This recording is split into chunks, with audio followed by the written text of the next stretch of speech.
Chapter 8. Now the Philistines gathered together their armies to battle and were gathered together at Shochoh, which belongs to Judah, and pitched between Shochoh and Azekah, in Ephsdammim. And Saul and the men of Israel were gathered together, and pitched by the valley of Elah, and set the battle in array against the Philistines. And the Philistines stood on a mountain on the one side, and Israel stood on a mountain on the other side, and there was a valley between them. And there went out a champion out of the camp of the Philistines named Goliath of Gath, whose height was 6 cubits and a span. And he had a helmet of brass upon his head, and he was armed with a coat of mail. And the weight of the coat was 5,000 shekels of brass. And he had greaves of brass upon his legs and a spear of brass between his shoulders. And the staff of his spear was like a weaver's beam. And his spear's head weighed 600 shekels of iron. And one bearing a shield went before him. And he stood and cried unto the armies of Israel, and said unto them, Why are you come out to set your battle in array? Am not I a Philistine, and you servants to Saul? Choose a man for you, and let him come down to me.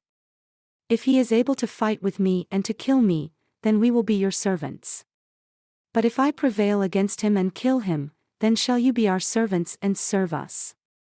And the Philistine said, I defy the armies of Israel this day, give me a man, that we may fight together. When Saul and all Israel heard those words of the Philistine, they were dismayed and greatly afraid. Now David was the son of that Ephrathite of Bethlehem Judah whose name was Jesse, and he had 8 sons. And the man went among men for an old man in the days of Saul. And the 3 eldest sons of Jesse went and followed Saul to the battle. And the names of his 3 sons that went to the battle were Eliab the firstborn, and next unto him Abinadab, and the third, Shammah. And David was the youngest. And the 3 eldest followed Saul, but David went and returned from Saul to feed his father's sheep at Bethlehem. And the Philistine drew near morning and evening, and presented himself 40 days. And Jesse said unto David his son, Take now for your brethren an ephah of this parched grain and these 10 loaves, and run to the camp, to your brethren. And carry these 10 cheeses unto the captain of their 1,000, and look how your brethren fare, and take their pledge. Now Saul, and they, and all the men of Israel were in the valley of Elah, fighting with the Philistines. And David rose up early in the morning, and left the sheep with a keeper, and took and went as Jesse had commanded him. And he came to the trench as the host was going forth to the fight and shouted for the battle, for Israel and the Philistines had put the battle in array, army against army. And David left his things in the hand of the keeper of the supplies and ran into the army, and came and saluted his brethren. And as he talked with them, behold, there came up the champion, the Philistine of Gath, Goliath by name, out of the armies of the Philistines, and spoke according to the same words.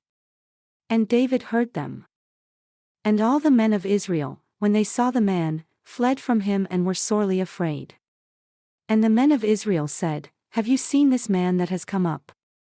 Surely to defy Israel has he come up. And it shall be that the man who kills him, the king will enrich him with great riches and will give him his daughter, and make his father's house free in Israel. And David spoke to the men that stood by him, saying, What shall be done to the man that kills this Philistine and takes away the reproach from Israel? For who is this uncircumcised Philistine that he should defy the armies of the living God? And the people answered him after this manner, saying, So shall it be done to the man that kills him. And Eliab his eldest brother heard when he spoke unto the men, and Eliab's anger was kindled against David, and he said, Why did you come down here? And with whom have you left those few sheep in the wilderness?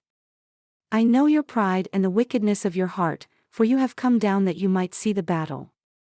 And David said, What have I now done? Is there not a cause? And he turned from him toward another and spoke after the same manner. And the people answered him again after the former manner. And when the words were heard which David spoke, they rehearsed them before Saul, and he sent for him. And David said to Saul, Let no man's heart fail because of him, your servant will go and fight with this Philistine. And Saul said to David, "You are not able to go against this Philistine to fight with him, for you are but a youth, and he a man of war from his youth." And David said unto Saul, "Your servant kept his father's sheep, and there came a lion and a bear, and took a lamb out of the flock. And I went out after him and smote him, and delivered it out of his mouth. And when he arose against me, I caught him by his beard, and smote him, and slew him.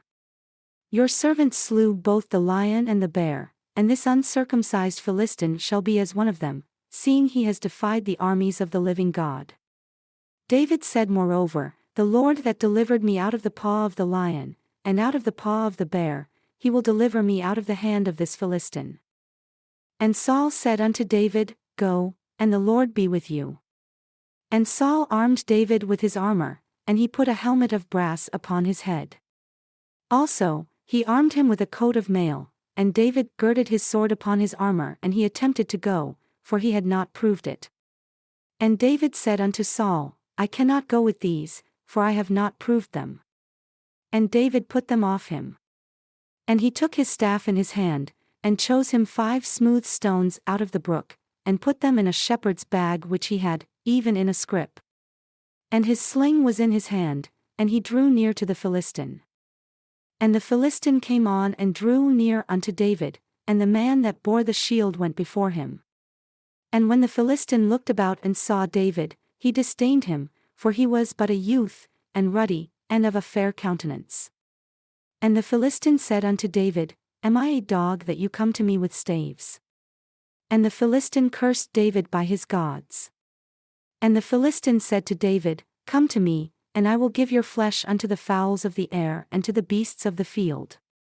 Then said David to the Philistine, "You come to me with a sword, and with a spear, and with a shield, but I come to you in the name of the Lord of hosts, the God of the armies of Israel, whom you have defied. This day will the Lord deliver you into my hand, and I will smite you and take your head from you. And I will give the carcasses of the host of the Philistines this day unto the fowls of the air and to the wild beasts of the earth, that all the earth may know that there is a God in Israel. And all this assembly shall know that the Lord saves not with sword and spear, for the battle is the Lord's, and he will give you into our hands." And it came to pass, when the Philistine arose and came, and drew near to meet David, that David hastened and ran toward the army to meet the Philistine. And David put his hand in his bag and took from there a stone, and slung it, and smote the Philistine in his forehead, that the stone sunk into his forehead. And he fell upon his face to the earth. So David prevailed over the Philistine with a sling and with a stone, and smote the Philistine, and slew him. But there was no sword in the hand of David, therefore David ran and stood upon the Philistine, and took his sword, and drew it out of the sheath thereof, and slew him, and cut off his head with it. And when the Philistines saw their champion was dead, they fled. And the men of Israel and of Judah arose, and shouted, and pursued the Philistines, until you come to the valley and to the gates of Ekron. And the wounded of the Philistines fell down by the way to Shaaraim, even unto Gath and unto Ekron. And the children of Israel returned from chasing after the Philistines, and they spoiled their tents. And David took the head of the Philistine and brought it to Jerusalem, but he put his armor in his tent. And when Saul saw David go forth against the Philistine, he said unto Abner the captain of the host, "Abner, whose son is this youth?" And Abner said, "As your soul lives, O king, I cannot tell." And the king said, "Inquire whose son the stripling is." And as David returned from the slaughter of the Philistine, Abner took him and brought him before Saul, with the head of the Philistine in his hand. And Saul said to him, "Whose son are you, young man?" And David answered, "I am the son of your servant Jesse the Bethlehemite." And it came to pass, when he had made an end of speaking unto Saul, that the soul of Jonathan was knit with the soul of David, and Jonathan loved him as his own soul. And Saul took him that day and would let him go no more home to his father's house. Then Jonathan and David made a covenant, because he loved him as his own soul. And Jonathan stripped himself of the robe that was upon him and gave it to David, and his garments, even to his sword, and to his bow, and to his belt. And David went out wherever Saul sent him, and behaved himself wisely.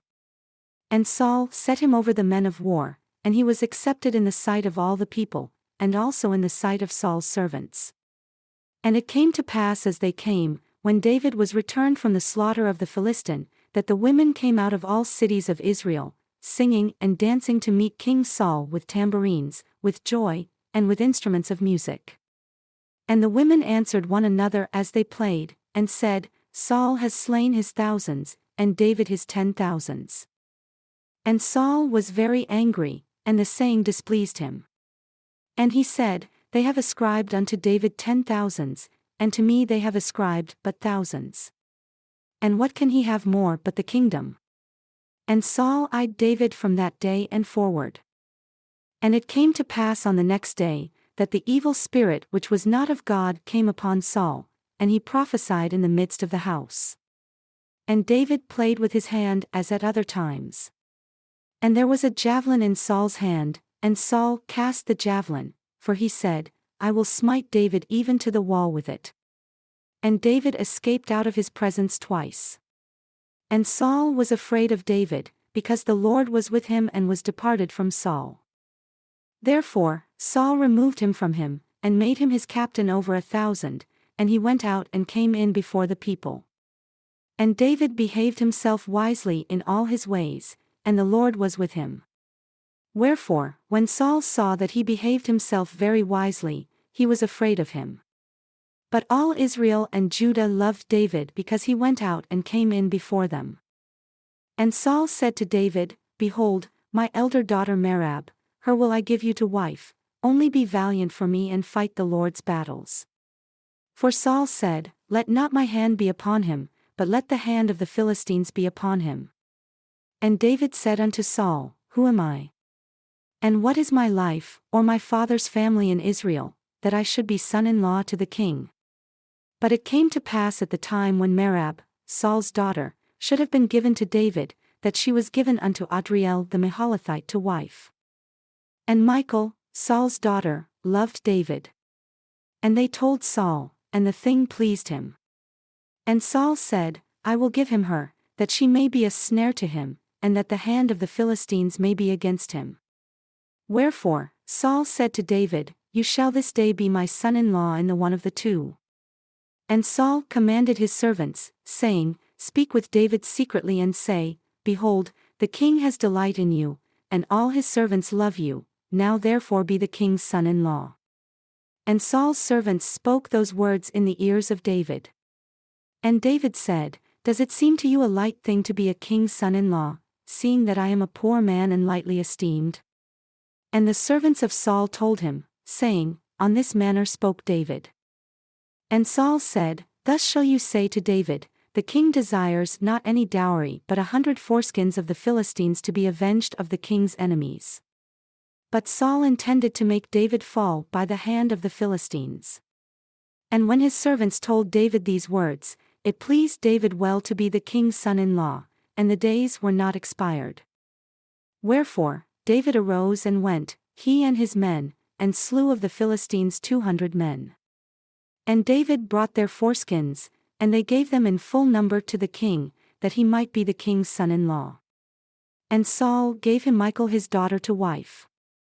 And Saul saw and knew that the Lord was with David, and that Michal, Saul's daughter, loved him. And Saul was yet the more afraid of David. And Saul became David's enemy continually. Then the princes of the Philistines went forth. And it came to pass, after they went forth, that David behaved himself more wisely than all the servants of Saul, so that his name was much esteemed. And Saul spoke to Jonathan his son, and to all his servants, that they should kill David. But Jonathan, Saul's son, delighted much in David, and Jonathan told David, saying, Saul, my father, seeks to kill you.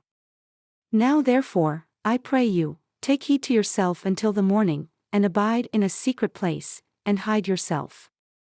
And I will go out and stand beside my father in the field where you are, and I will speak with my father of you.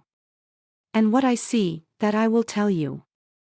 And Jonathan spoke good of David unto Saul his father, and said unto him, Let not the king sin against his servant, against David, because he has not sinned against you, and because his works toward you have been very good, for he did put his life in his hand and slew the Philistine, and the Lord wrought a great salvation for all Israel. You saw it and did rejoice. Why then will you sin against innocent blood to slay David without a cause?